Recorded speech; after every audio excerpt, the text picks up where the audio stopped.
Hawke's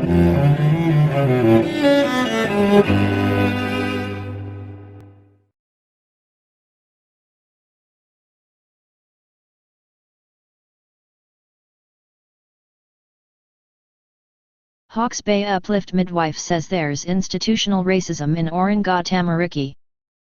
The midwife at the center of the Hawke's Bay baby uplift controversy last year says there's systemic bias and racism against Maori mothers in Oranga Tamariki, and there's ambiguity about where uplifted children end up.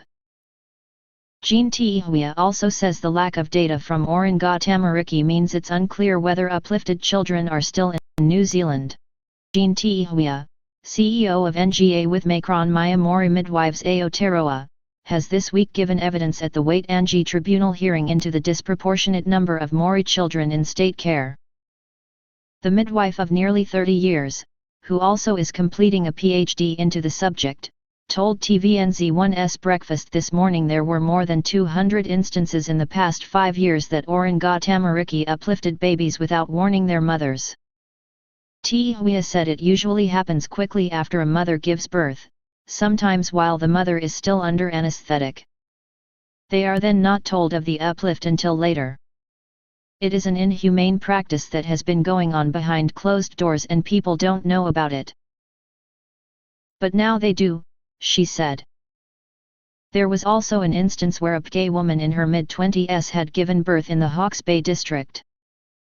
Tihuia said the woman had a history of drug and alcohol use, and was living in a garage, common reasons to justify a child's uplift. The mother got to keep her baby.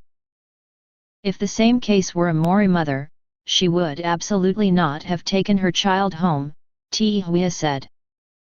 There is institutional racism, there is bias, there is personal racism, she said. When Maori women get singled out because they are single, uneducated, homeless, in family violence situations, and a European gay woman can take her baby home, it's huge. The racism is evident and it's huge. The agency's powers should be handed over to Maori, they said during the first week of the hearing.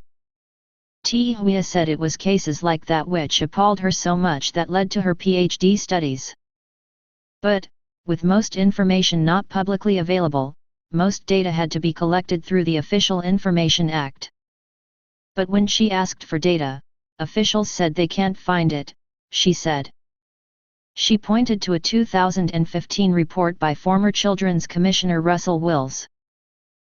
The report pointed to the little reliable data held by the State Care Agency, then Child, Youth and Family, about children in care and where they go after they exit care.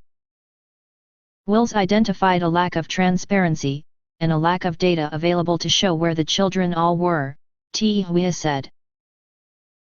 Tommy Wilson says families also need to take responsibility for children being taken into care. She said when she asked for data about how many children were adopted out by parents who had not given consent, the figures are blurred and ambiguous. We are talking about something that cannot be denied. Until we have the proof that every child in this country that was taken off its mother is still in this country, then we have this ambiguous notion that the children that are forced into adoption may have left this. There were at least 2 large international adoption agencies operating in New Zealand, Tihuia said. One of the adoption agencies told One News it did not adopt children taken by Oranga Tamariki. She added, I raised at the tribunal yesterday the number of missing children. The data from Oranga Tamariki is not transparent. She spoke to TVNZ1's Breakfast as the Waitangi Tribunal's urgent inquiry into Oranga Tamariki begins in Wellington today.